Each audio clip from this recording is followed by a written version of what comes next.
Tu vas pouvoir, à la fin de cet épisode, comprendre les Français quand ils parlent trop vite. Aujourd'hui, le problème n'est pas ton vocabulaire, ni ta grammaire.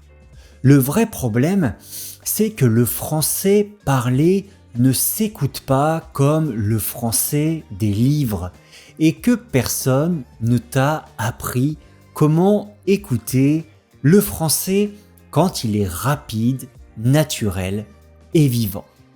Dans cet épisode, je vais te montrer comment écouter autrement pour comprendre le sens même quand ça va vite. Tu vas apprendre à capter le sens même quand tu ne comprends pas chaque mot et surtout à rester calme quand le français accélère. Quand tu écoutes un français parler vite, ton premier réflexe est souvent le mauvais. Tu essaies d'attraper chaque mot, un mot après l'autre, et très vite, tu te perds. Parce que le français parlé ne fonctionne pas mot par mot. Il fonctionne par groupe de mots. Les francophones n'écoutent pas chaque mot. Ils écoutent des blocs de sens. Par exemple, quand tu entends « en fait »,« tu vois »,« je pense que »,« il faut que », tu ne dois pas analyser chaque mot. D'accord ?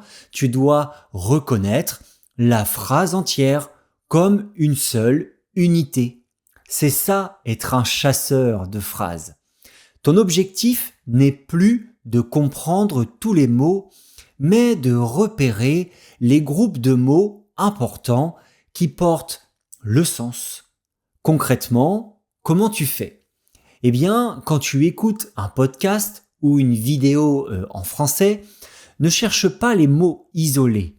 Cherche plutôt des phrases complètes, des expressions que tu entends souvent, même si tu ne comprends pas tout autour. Par exemple, si tu entends « ce qui est important, c'est que… » tu sais déjà que l'idée principale va arriver. Si tu entends « au final », tu sais qu'on va conclure. Petit à petit, ton cerveau arrête de courir après chaque mot. Il commence à écouter le sens global. Et c'est exactement comme ça que tu comprends mieux quand le français va vite. D'ailleurs, si tu as envie d'aller plus loin, tu sais que je propose aussi des cours de français individuels en ligne centrés sur le français parlé réel et la compréhension à l'oral. Alors, j'aime travailler avec des apprenants motivés, curieux, qui sont prêts à s'impliquer dans leur progression. C'est pour ça que je propose d'abord un appel gratuit de 15 minutes. C'est un moment simple pour faire connaissance, parler de ton niveau, de tes objectifs et voir tranquillement si je suis la bonne personne pour t'aider.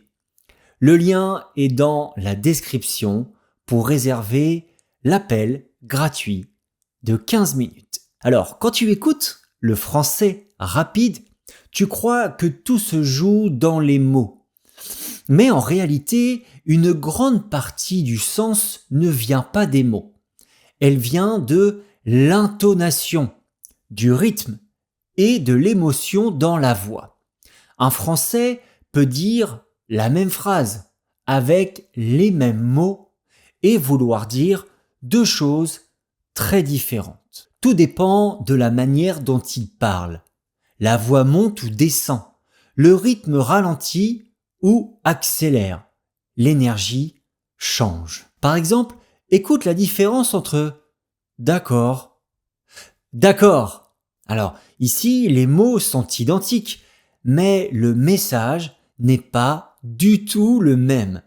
Ton objectif ici, ce n'est pas de comprendre chaque mot, encore une fois, mais c'est de répondre à une question simple. Comment cette personne se sent ? Est-ce qu'elle est enthousiaste, agacée, ironique, fatiguée, intéressée ? Quand tu commences à écouter les émotions, quelque chose change. Même si tu rates des mots, tu comprends l'intention. Et comprendre l'intention, c'est déjà comprendre le message. Concrètement, comment tu t'entraînes? Eh bien, choisis une scène de film ou une conversation courte sans sous-titres. Ne cherche pas le sens précis. Observe la voix, le rythme, les silences, la manière de parler. Puis demande-toi, est-ce que cette personne est contente, stressée, énervée, surprise? Petit à petit, tu arrêtes de paniquer quand tu ne comprends pas tout. Tu comprends l'essentiel. Et quand tu comprends l'émotion, eh bien, le français rapide devient beaucoup moins intimidant. Méthode suivante, la troisième, celle-ci je l'adore, la méthode miroir. Beaucoup d'apprenants écoutent le français comme des spectateurs. Ils écoutent, ils comprennent plus ou moins et ils s'arrêtent là. Mais pour comprendre le français rapide, écouter ne suffit pas. Il faut impliquer ton corps. La méthode miroir est simple. Tu parles en même temps que la personne que tu écoutes. Tu ne répètes pas après. Tu parles pendant. Même rythme, même vitesse, même mélodie. Au début, c'est bizarre. Tu ne comprends pas tout. Tu rates des mots et ce n'est pas grave. Le but n'est pas la perfection. Le but, c'est de suivre le rythme et la musique du français. Quand tu fais ça, ton cerveau reçoit un message très clair. Voilà à quelle vitesse le français fonctionne. Tu arrêtes de vouloir tout analyser. Tu te laisses porter par le flux. Concrètement, comment tu fais? Choisis un extrait court, 2 ou 3 minutes, un podcast, une interview, une conversation. Tu lances l'audio et tu parles en même temps que la personne. Même si tu murmures, même si tu bafouilles, tu continues. Alors ne te concentre pas sur la prononciation parfaite. Concentre-toi sur 3 choses. Le rythme, l'intonation et la vitesse. C'est ça qui t'aide à comprendre le français quand il va vite. Avec le temps, quelque chose de très puissant va se produire. Tu commences à anticiper. Tu sens les phrases arriver. Et comprendre le français rapide devient beaucoup plus naturel. À ce stade, tu as compris une chose essentielle. Comprendre le français rapide, ce n'est pas une question de niveau, mais de manière d'écouter. Maintenant, on va passer de l'entraînement confortable, on va dire, à des situations beaucoup plus proches de la vraie vie. On démarre la 4e méthode, le défi du monde réel. Beaucoup d'apprenants s'entraînent seulement dans des conditions parfaites. Casque sur les oreilles, silence total, audio très clair. Et puis, dans la vraie vie, tout s'effondre. Le restaurant est bruyant, la rue est animée. Plusieurs personnes parlent en même temps. Eh bien, pour comprendre le français rapide, tu dois entraîner ton oreille dans le chaos, pas seulement dans le calme. L'objectif de cette méthode est simple, apprendre à écouter même quand tout n'est pas clair, même quand il y a du bruit, même quand tu perds des mots. Alors pourquoi c'est important? Parce que dans la vraie vie, tu ne comprends jamais 100%. Et ce n'est pas un problème. Les francophones eux-mêmes ne comprennent pas chaque mot. Ils captent la plupart du temps l'essentiel. Concrètement, comment tu peux t'entraîner à ça? Tu vas écouter un podcast ou une vidéo en français pendant que tu fais autre chose. La vaisselle, le ménage, marcher dans la rue, tu peux même mettre un peu de musique en fond. Alors, pas trop fort non plus, juste assez pour créer une ambiance, une distraction. Ton objectif n'est pas de tout comprendre. Ton objectif est de rester connecté au sens général.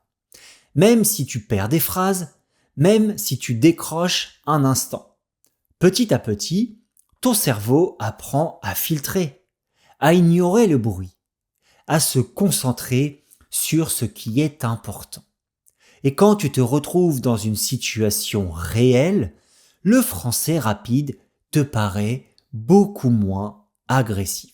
Parfois, quand je donne certains cours, j'entends mes apprenants me dire « Je comprends très bien mon professeur, je te comprends toi, mais pas les autres francophones. » Alors ça, c'est normal, parce que ton oreille s'habitue très vite à un seul accent. Mais le français ne se parle pas d'une seule manière. Il y a des accents différents selon les régions, les pays, les personnes. Et si tu n'y es pas exposé, ton cerveau panique dès que le son change. L'objectif ici est simple, rendre ton oreille flexible. Quand tu écoutes des accents différents, tu comprends une chose importante. Le rythme change. Les sons changent un peu, mais la structure reste la même. Concrètement, comment tu fais ? Chaque semaine, choisis un accent différent. Un Français du Sud, un Québécois, un Belge, un Africain francophone. Tu vas trouver plein de vidéos sur YouTube. Tu peux en regarder quelques-unes, écouter quelques audios juste pour analyser. Juste pour t'habituer. Ne cherche pas à tout comprendre encore une fois. Observe les sons, le rythme, les intonations. Note ce qui te surprend et surtout accepte de ne pas être à l'aise au début. Petit à petit, tu apprends à ne plus avoir peur des accents. Tu reconnais des patterns. Tu comprends un peu mieux. Et quand un Français parle vite avec un accent différent, tu restes calme. Parce que ton oreille sait déjà faire. Quand un Français parle vite, il y a toujours un moment où tu rates un mot, parfois même une phrase entière. Et souvent, à ce moment-là, tu bloques. Tu te dis « j'ai raté quelque chose, je ne comprends plus, c'est foutu ». Mais en réalité, c'est exactement là que tu dois faire l'inverse. Dans la vraie vie, beaucoup de francophones devinent, ils complètent, ils anticipent, ils utilisent le contexte. Cette méthode consiste à accepter que tu ne comprennes pas tout et à continuer quand même. Tu écoutes la situation et le sujet. Tu écoutes ce qui a été dit juste avant. Et si un mot t'échappe, ton cerveau peut reconstruire le sens global. Par exemple, tu comprends hier, travail, problème, fatigué. Même s'il te manque des mots, tu sais déjà de quoi la personne parle. Le but n'est pas d'être précis, mot à mot. Le but est de rester dans la conversation, de ne pas paniquer, de laisser ton cerveau faire son travail naturellement. Et plus tu acceptes de ne pas tout comprendre, plus ton cerveau devient rapide et intelligent. C'est exactement comme un détective. Tu n'as pas toutes les informations, mais tu avances quand même. Et très souvent, la suite confirme ce que tu avais deviné. C'est comme ça que tu commences à véritablement comprendre le français parlé. Pas en cherchant la perfection, mais en apprenant à continuer malgré l'imperfection. Ici, quelque chose change. Tu n'essaies plus de tout comprendre. Tu avances malgré les manques. Et quand tu acceptes ça, ton cerveau devient plus rapide, plus souple. Maintenant, on va lui demander d'aller encore plus loin avec la vitesse. Quand tu écoutes toujours le français à une seule vitesse, ton oreille reste rigide. Dès que quelqu'un parle plus vite que d'habitude, tout devient flou. Le problème n'est pas ton niveau, c'est le manque d'entraînement à la variation de vitesse. Le défi vitesse consiste à écouter le même contenu à plusieurs vitesses différentes, lentement, normalement, puis un peu plus vite. Alors pourquoi ça fonctionne ? Parce que ton cerveau apprend à traiter l'information plus rapidement. Et surtout, quand tu reviens à la vitesse normale, tout te paraît plus clair. Concrètement, comment tu fais ? Eh bien, tu choisis une vidéo ou un podcast que tu aimes. Tu l'écoutes d'abord à vitesse normale, puis à 1,25. Puis, si tu te sens à l'aise, à 1,5. Pas pour comprendre chaque mot, mais juste pour t'habituer. Au début, c'est inconfortable. C'est normal. Mais très vite, quelque chose change. Ton oreille s'adapte. Ton cerveau anticipe. Et la vitesse normale devient facile. Petit à petit, les Français qui parlent vite ne te font plus peur parce que ton cerveau a déjà appris à gérer plus rapide que la réalité. D'ailleurs, sur le podcast Slow French and Talks, je parle lentement, parfois même très lentement. Et j'ai des étudiants qui me disent, au début, j'écoutais à la vitesse normale et petit à petit, j'accélère et je commence à tout comprendre à 1,5 fois. Et là, c'est gagné. L'oreille s'est habituée, le cerveau s'est habitué et tu es prêt à comprendre de plus en plus le français rapide. Avant-dernière méthode, la 8e, le filtre du sens. Quand quelqu'un parle vite en français, tout n'a pas la même importance. Pourtant, beaucoup d'apprenants essaient de tout comprendre. Chaque mot, chaque détail, chaque petite information. Et c'est là que le cerveau sature. Cette méthode consiste à apprendre à filtrer, à comprendre ce qui est essentiel et à laisser passer le reste. Dans une conversation réelle, il y a toujours des mots faibles, des répétitions, des hésitations, des petites expressions qui n'apportent pas d'informations importantes. Ton objectif n'est pas de tout saisir, mais d'attraper les mots-clés, le sujet, l'action principale, le résultat. Si tu comprends qui parle, de quoi on parle et ce qui se passe, tu comprends déjà l'essentiel. Par exemple, tu n'as pas besoin de comprendre chaque mot pour savoir si une personne raconte un problème, donne une information ou partage une opinion. Ton cerveau doit apprendre à écouter un peu comme un zoom, parfois en grand angle, parfois en gros plan. Quand le français va vite, tu passes en grand angle. Tu laisses défiler les mots moins importants et tu gardes le sens global. Et paradoxalement, plus tu acceptes de laisser passer certaines choses, plus ton cerveau devient précis avec le temps. Comprendre le français parlé, ce n'est pas tout comprendre, c'est comprendre ce qui compte. À ce moment-là, tu comprends déjà beaucoup mieux le français parlé. Mais il reste une dernière clé, souvent invisible, que les livres n'expliquent presque jamais. Ce n'est plus seulement une question de langue, mais de culture.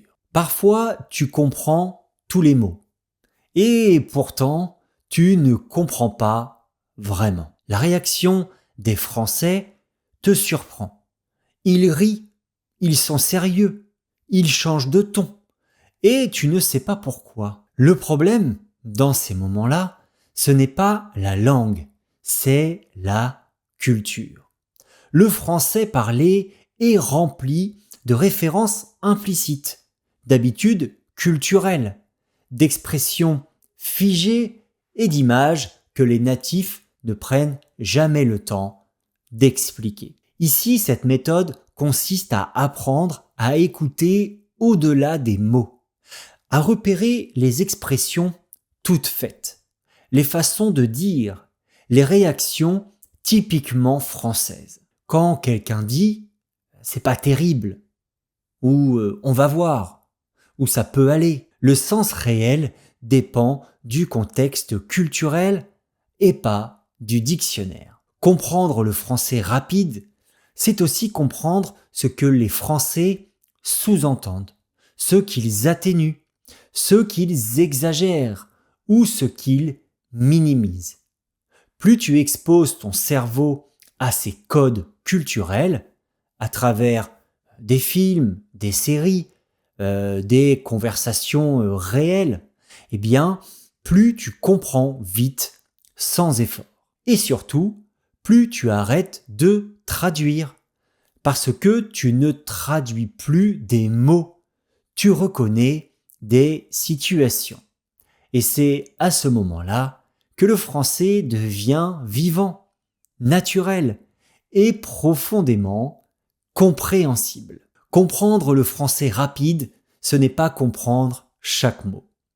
C'est apprendre à écouter autrement, à rester calme, à faire confiance à ton cerveau. Et comme le disait Antoine de Saint-Exupéry, la perfection est atteinte, non pas quand il n'y a plus rien à ajouter, mais quand il n'y a plus rien à enlever. En français aussi, moins de tension, moins de traduction, plus de sens, et petit à petit, le français rapide devient compréhensible. On se retrouve très vite pour une nouvelle vidéo sur apprendre le French. En attendant, viens prendre un cours gratuit de 15 minutes. Je te mets le lien dans la description et je te dis à très vite. Bye bye.